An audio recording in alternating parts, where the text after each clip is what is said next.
Assalamualaikum warahmatullahi wabarakatuh. Alhamdulillah bertemu kembali dengan Ustadz hari ini. Insyaallah hari ini kita akan membahas mengenai tugas luring 1 IPA yang kita sudah kerjakan di hari Kamis tanggal 27 Agustus 2020. Sebelumnya Ustadz ucapkan jazakumullah khair kepada anak-anakku sekalian yang sudah mengumpulkan tugas, baik yang sudah mengumpulkan melalui Google Classroom ataupun yang mengirim WA kepada Ustadz. Ustadz juga mengucapkan jazakumullah khair kepada seluruh wali murid yang senantiasa mendampingi Ananda belajar di rumah. Semoga Allah membahas kebaikan antum semua. Baik, sebelumnya eh, sebelum mengerjakan soalnya, hendaknya sebaiknya lebih baik kita membaca terlebih dahulu materinya, karena di materi itu nanti akan membantu kalian untuk bisa mengerjakan soal-soal yang ada di bawahnya. Jadi kalau kalian tidak membaca materinya terlebih dahulu, ada kemungkinan besar kalian tidak akan atau kesulitan dalam mengerjakan soal, apalagi yang mengerjakan soal sendiri yang tidak didampingi orang tuanya, yang orang tuanya bekerja dua-duanya, misalnya harus mengerjakan soalnya sendiri tanpa pendampingan. Itu akan kesulitan jika tidak membaca materinya terlebih dahulu. Baik, materi kali ini adalah membahas mengenai pernapasan hewan, sistem pernapasan hewan. Di dalam materinya sudah ada berbagai macam hewan, beberapa hewan, beserta sistem pernapasannya. Insya Allah kalian yang sudah mengerjakan soalnya juga sudah membaca materi yang ada di atasnya ini. Jadi Ustadz akan langsung ke soalnya saja. Baik, yang pertama, kebablasan, naik. Yang pertama adalah perhatikan gambar di samping ini. Alat pernapasan yang digunakan oleh hewan tersebut adalah golongan serangga. Apakah alat pernapasannya serangga? Kita analisis dari jawabannya terlebih dahulu. Yang pertama adalah atrachea, yang kedua adalah insang, yang C adalah paru-paru, dan D kulit. Nah, karena ini adalah golongan serangga, maka bernafasnya menggunakan trachea. Yang A jawabannya. Yang B insang biasanya digunakan oleh hewan-hewan yang hidup di air. Yang C paru-paru biasanya digunakan oleh mamalia. Kemudian yang D kulit digunakan oleh hewan-hewan seperti cacing atau hewan-hewan yang memiliki kulit-kulit yang lembab, karena di permukaan kulit itulah terjadinya pertukaran oksigen. Yang kedua sekarang, jadi yang pertama jawabannya yang betul adalah trachea. Yang kedua, hewan di samping ini ikan ya, bernafas menggunakan apa? Ikan. Ya, ikan. Berarti pernapasannya adalah menggunakan insang. Insang itu mana, Ustadz? Ustadz akan jelaskan di nomor berikutnya. Nomor 3. Amati gambar di bawah ini. Gambar ikan. Gambar ini sama ada ikan ditunjukkan oleh nomor berapakah? Kita analisis gambarnya, kita analisis angka-angka yang ditunjuk oleh arahnya ke gambarnya ini. Baik, yang pertama ini panahnya mengarah ke mulut. Ikan tidak bernafas menggunakan mulut. Yang kedua, ini mengarah ke daerah sini. Apa yaitu? Nanti dulu kita lompat ke nomor 3. Mengarah ke sirip punggung atas. Berarti sirip adalah alat gerak hewan ikan, jadi bukan alat pernapasan. Kemudian yang keempat, sirip ekor sama digunakan untuk alat gerak. Jadi yang merupakan insang adalah nomor 2. Nomor 2 ini. yang ditunjuk panah nomor 2. Kalau kalian memperhatikan, kalau yang punya ikan di rumah, di kolam rumah atau ikan-ikan yang ada yang pelihara ikan cupang dan sebagainya, kalian perhatikanlah di bagian pipinya ikan. Nah, itu biasanya ada bagian yang membuka dan menutup, membuka, menutup, buka, nutup, buka, nutup, buka, nutup. Nah, di dalam situlah terdapat insang. Kenapa kok membuka dan menutup? Kenapa kok membuka dan menutup? Itu akan Ustaz jelaskan di soal nomor berikutnya. Karena ada di soal nomor 10 kalau tidak salah. Kita ke nomor 4 dulu. Ya, kita ke nomor 4 dulu. Ya, sebelumnya Ustaz lupa. Ustadz punya gambar ini. Ya, lepas kita kembali ke nomor 1 dulu ya. Ya, di manakah trachea? Lihat ini. Trachea adalah jaringan pipa atau saluran pipa yang ada di dalam tubuh serangga. Di sini adalah tempatnya, jalurnya masuknya oksigen sebelum diedarkan ke seluruh tubuh. Kemudian ini ada yang namanya spirakles. Spirakles ini bunderan ini loh yang ada di ujungnya trachea. Disinilah ini pertukarannya. Pertukarannya ada di sini antara O2 dan CO2, oksigen dan karbon dioksida. Disinilah tempat pertukarannya, barulah ke tubuhnya. Baik, kita kembali ke soal. Lihat, kita sekarang ke gambar kata. Nomor 4, cermati gambar berikut. Alat pernapasan pada kata ditunjukkan oleh nomor berapa? Kembali kita lihat gambarnya dan keterangan angkanya. Angka 1 menuju ke 2, bagian ini yang berwarna hijau. Nomor 2 menunjuk ke yang berwarna pink di sini. Yang ketiga menunjuk ke yang berwarna pink juga di sini. Yang keempat menunjuk ke daerah atas di sini. Baik. Ustadz akan jelaskan di gambar yang ini. Nah, biar lebih mudah.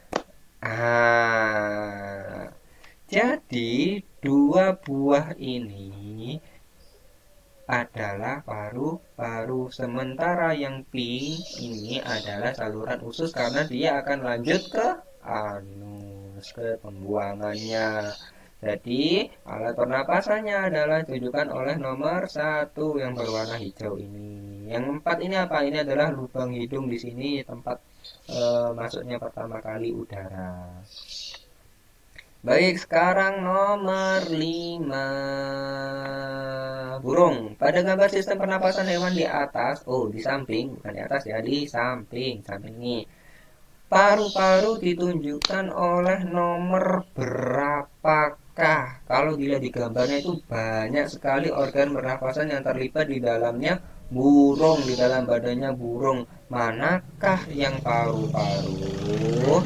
Dari 1, 2, 3, 4, 3 ini menunjukkan hidung, 2 menunjukkan pipa, tracheanya, yang 4 menunjukkan beberapa bagian ini, yang 1 menunjukkan yang bagian atas ini. Yang 4 ini adalah pundi-pundi udara, jadi paru-parunya adalah yang ada di nomor 1. Jadi sistem pernapasan paru-parunya ada di nomor 1A jawabannya. Sekarang kita ke nomor 6. Perhatikan gambar berikut, organ pernapasan ditunjukkan oleh huruf X. Ini X loh. Perhatikan X. Ya, manakah X? Apakah yang ditunjuk oleh X di gambar ini? Baik, yang ditunjuk oleh X di sini adalah sama dengan yang gambar di atas. Ini adalah pundi-pundi udara. Dan yang besar ini barulah paru-parunya. Ya, Ustadz akan tunjukkan gambarnya. Gambarnya ini. Ya, ini ya, seperti gambar yang di nomor 5. Di gambar ini, lihat yang bagian atas ini nomor 1, bukan nomor 1, nomor 3, ini yang ditunjuk adalah ini lubang hidung. Yang nomor 2 ditunjuk adalah ini trachea. yaitu saluran pipanya. Kemudian yang keempat ini 1 2 3 4 ini adalah 1 2 3 4 pundi-pundi udara. Kemudian yang nomor 1 adalah ini paru-parunya. Jadi ini yang besar ini loh. Ini kan gambarnya yang besar dari sini kan. Nah, ini paru-parunya. Kemudian barulah dia nyabang-nyabang ke sini ke pundi-pundi udara. Kita ke gambar yang satunya, burung kuning. Ya, burung kuning. Ya, sama kan? Ini yang besar paru-parunya. Kemudian dia cabang-cabang ke pundi-pundi udaranya. Ustadz, kenapa kok burung itu punya paru-paru, punya pundi-pundi udara? Ada manfaatnya sendiri-sendiri di paru-paru dan pundi-pundi udaranya. Baik, untuk paru-paru lebih banyak digunakan ketika burung tidak dalam kondisi terbang. Jadi ketika dia hinggap atau lompat-lompat di dahan, kemudian makan dan tidak dalam kondisi terbang, maka burung menggunakan paru-parunya. Tapi ketika dalam kondisi terbang, burung akan menggunakan pundi-pundi udaranya. Mengapa menggunakan pundi-pundi udaranya?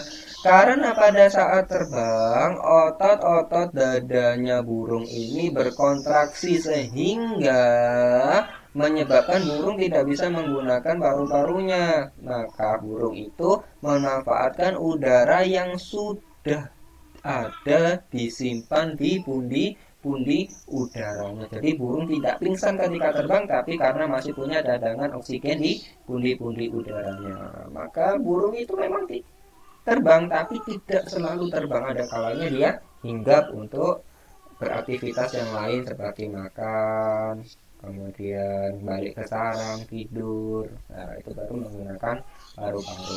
Khusus untuk terbang menggunakan pundi-pundi udara. Nomor 7, perhatikan gambar berikut, kecebong. Pasti kalian sudah pernah melihat kecebong. Kecebong sebelum dewasa bernafas dengan insang. Manakah insangnya kecebong? Ini bagian penampakan di atasnya ya.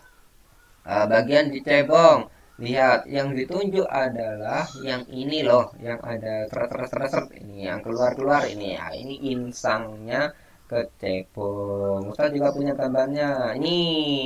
Nah, lapisan ini saya tuliskan terlebih dahulu biar kita fokus ke kecebongnya. Lihat yang keluar menjorok-jorok keluar ini adalah insangnya dari kecebong. Ustaz, kenapa kok kecebong bernafas menggunakan insang? Karena full kecebong itu hidup di air. Tidak bisa kecebong itu tidak hidup di air karena belum fase merubah menjadi kata. Nomor 8, alat pernapasan pada cacing tanah. Cacing tanah, alat pernapasannya adalah, kita lihat runtut dari D dulu sih. Paru-paru tidak mungkin. Cacing tanah tidak mempunyai paru-paru. Insang, cacing tanah tidak hidup di air, jadi tidak menggunakan insang. Trachea, cacing tanah bukan serangga, jadi tidak menggunakan trachea. Jawabannya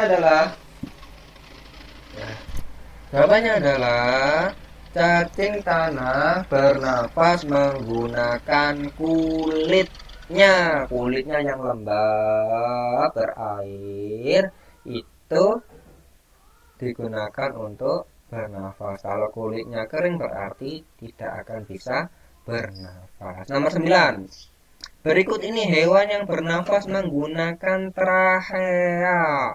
Trachea, serangga. Manakah dari keempat pilihan ini yang serangga? Iya, nyamuk. Nomor 10, hewan yang memiliki organ pernapasan berbentuk lembaran-lembaran tipis, disusun tipis, dan proses pernapasannya secara inspirasi dan ekspirasi. In masuk, eks keluar. Inspirasi, ekspirasi. Apakah itu? Iya, jawabannya adalah D, ikan. Pakai insang, ada inspirasi, ada ekspirasi. Inspirasinya apa? Ketika mulut ikan ini terbuka, Ini kan airnya masuk, ya kan? Airnya masuk dari mulutnya ikan ini. Kemudian ketika mulut ini terbuka, insang ini akan menutup. Glep, barulah dia menyaring. Kemudian ketika insang ini terbuka, otomatis mulutnya menutup, jadi air tadi keluarnya melalui insangnya. Jadi in ketika masuk melalui mulut, X ketika keluar melalui insang. Baik, itulah penjelasan tentang tugas IPA pernapasan hewan kali ini. Ya, jangan lupa untuk yang belum mengerjakan, ayo toh silahkan dikerjakan, dikumpulkan ke Ustaz. Langsung kalau lebih enak langsung ke Google Classroom, dari Google Classroom difotokan, Ustaz jadi bisa langsung nilai di sana, komen di sana. Kalau di WA itu kadang numpuk-numpuk ya, banyak kan Ustaz nerimanya tidak hanya dari satu anak saja, beberapa anak satu langsung. Dan ada tugas-tugas yang lain. Ya, lebih enak di Google Classroom. Tapi Ustaz aku kesulitan Google, oh, ya wes, tak apa-apa, kumpulkan di WA, foto kan ke Ustaz. Baik, jangan lupa ini juga diisi ya ketika fotokan ya. Ini juga ikut terfotokan ya. Membaca ringkasan materi, kamu baca apa enggak? Oh iya baca. Kamu mengerjakan latihan sana, oh dikerjakan. Wali murid paraf di sini sebagai tanda kalau wali murid itu mengetahui bahwa Ananda sudah melaksanakan poin-poin yang ada di sini. Baik, terima kasih untuk pertemuan kali ini. Jazakumullah khair atas perhatiannya. Semoga apa yang kita sampaikan hari ini bermanfaat. Dan bagi yang tadi jawabannya kurang benar bisa dimurajaah lagi, kemudian diperbaiki lagi sehingga menambah keilmuan kalian semua. Baik, Ustaz akhiri. Assalamualaikum warahmatullahi wabarakatuh.